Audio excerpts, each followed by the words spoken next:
Thank you, Baroness Hooper, for receiving me once again. And thank you, of course, Canning House. I think it's the second or third time I'm here, and it's always a pleasure to be able to discuss Latin America with UK audience and with so many friends present tonight. And thank you also to the LSE for co-hosting this event. I'm going to talk mainly about Ecuador. I'm going to try and locate it in its Latin American context. And I'm going to talk somewhat about the left. There's been much noise lately about the end of a cycle, about the right-wing turn of in Latin America. I think we should consider these things seriously. There's clearly been a few electoral changes in the last few months, and I'll talk about them. But I would also like to maybe take this with a pinch of salt and look at where the left is at today in Latin America. I'll start by making some general comments about the citizens' revolution in Ecuador and where I think it's at and where it comes from. This is something we shouldn't forget. Then I'll talk about, I'm not an economist, so if there are any economists in the room, I'll talk very generally about the economic situation in Ecuador. Of course, we're facing a difficult situation, as Professor Panizza pointed out. I'll talk about the cyclical nature of politics in Latin America, the left, the right, and I'll finish with the things to keep an eye on in Ecuadorian foreign policy in 2016. We have presidential elections in 2017, so maybe the coming year, the things that we should keep an eye on. Can you all hear me? Yeah. Yeah? Can you hear me at the back? Yes. Okay. And over there? Yes? It's not great? Maybe it's... You want me to just shout, okay?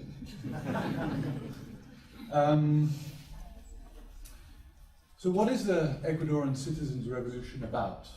I think it's very important to locate the Ecuadorian citizens' revolution in a turn-of-the-century left-wing shift in Latin America. It's clearly important. We can't talk about Ecuador without looking at the broader picture and without thinking of other things happening in other countries and other what we call constituent processes, as in constituent processes that constitute new rules of the game, basically processes giving birth to new constitutions and to new legal frameworks. I think that's important. But we should also look at Ecuador's citizens' revolution in the context of Ecuador. Ecuador, a country that was facing a deep social, political, and economic crisis in the 1990s that was aggravated through what I think were the dire effects of neoliberal reform in Latin America. And this is important because one may be critical of neoliberalism in an industrial context, in the first, I don't usually use this phrase, but in the first world context.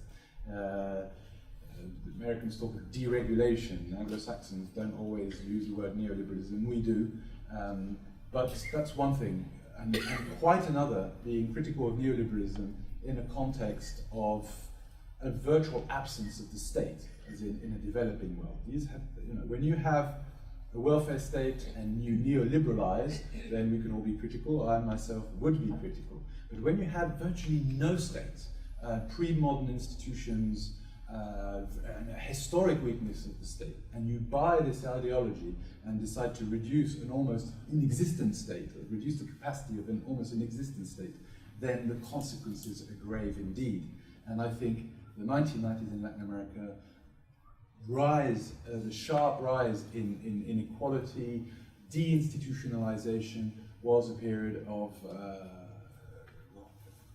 in the case of Ecuador, chronic political instability, economic crisis, exodus of migrants, 2 million migrants leaving the country in less than 5 years' time, out of a population of 13 million, 2 million migrants leaving the country.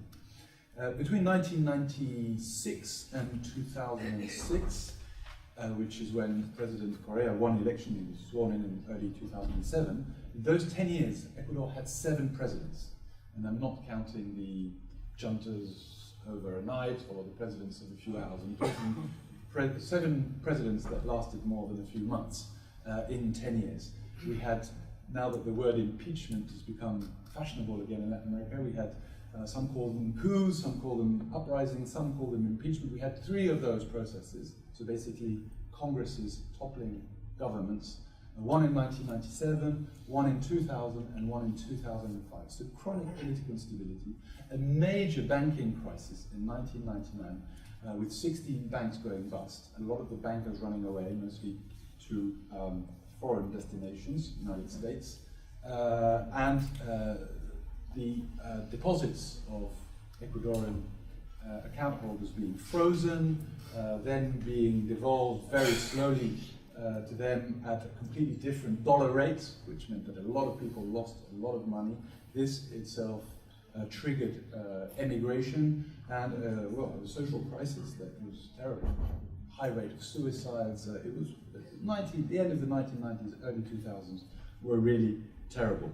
So it's in this context that President Correa is elected in 2006, sworn in 2007, and I think we can talk of the refoundation of a fading nation state. This was a refoundational moment with the return of sovereignty, the return of the state, the return of institutions. This is important. I would argue that the revolutionary process in Ecuador has been highly institutionalist. We can talk about that a bit later. So a fading nation state that decides to have a constituent process with new rules of the game, with a constituent assembly, with a new constitution, in order to exist again, move away from the failed state. Now, failed state is a strong word.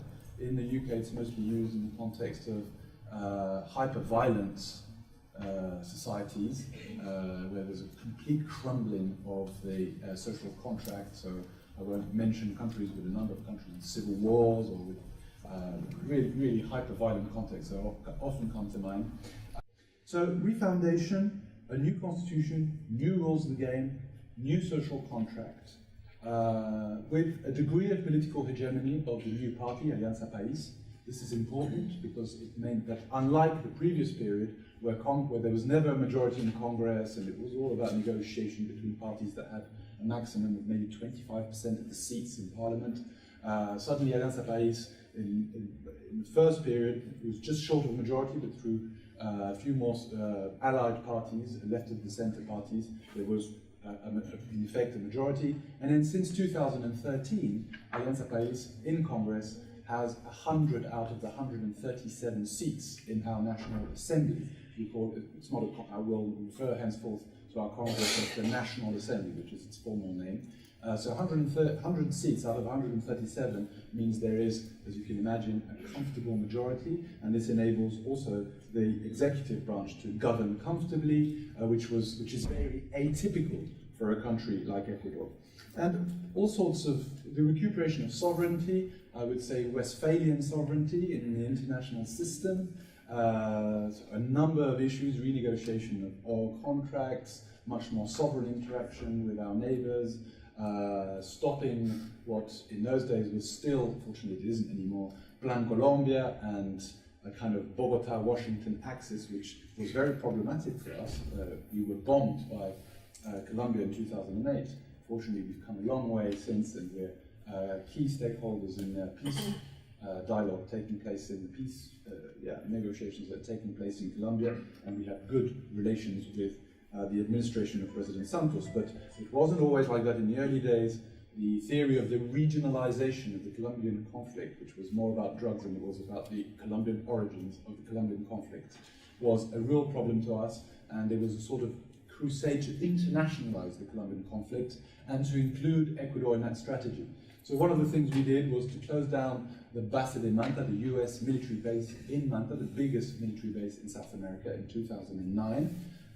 This was a bold thing to do. We'd like to think we're not paying any consequences for that measure. It's difficult to tell. There are lots of things that are not official, but maybe we have paid a high price for this. In effect, we actually didn't renew the leasing of the Manta air base, but I think there was quite a lot of expectations that Ecuador would. So I think that should also be taken into account when talking about the recuperation of Ecuadorian sovereignty. We did tell the Americans that they could keep their US military base in Manta. It wasn't a big issue, as long as they gave us an Ecuadorian military base in Miami. But that wasn't, it seems, acceptable, so we had to close it down.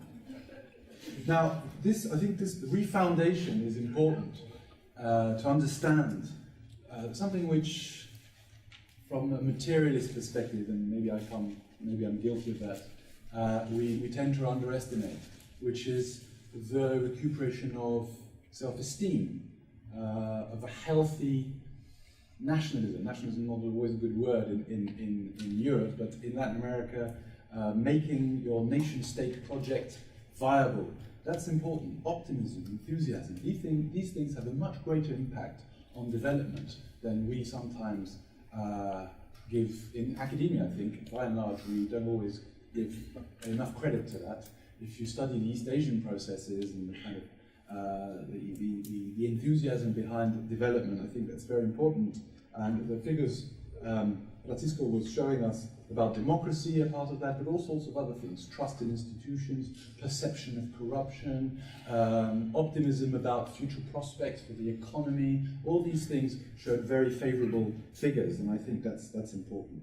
A second fundamental aspect of the citizens' revolution has been what I would call redistribution, but it's not just redistribution, it's redistribution with growth and growth redistribution. It's an essential and transversal part of the economic and social policies being inseparable and being a core to the success of the citizens' revolution. A lot of this was achieved through a high percentage of GDP of public investment. So, depending on the year, but between 10 and especially in 2012, 13 and 14, 15% of GDP public investment. This is very high, just so you get a general idea, if my memory is correct. In the UK, you're talking about 1.5% GDP public investment. Now, the two countries are not comparable. Ecuador needs much more public infrastructure. The UK has already has already built a lot of the schools it needs, a lot of the railway network it needs, a lot of the public infrastructure it needs. Then it's a decision for each government to decide what's the right rate of public investment in order to stimulate the economy. That's something I won't go into. But generally speaking, developed economy don't necessarily need that 15% of GDP in public investment.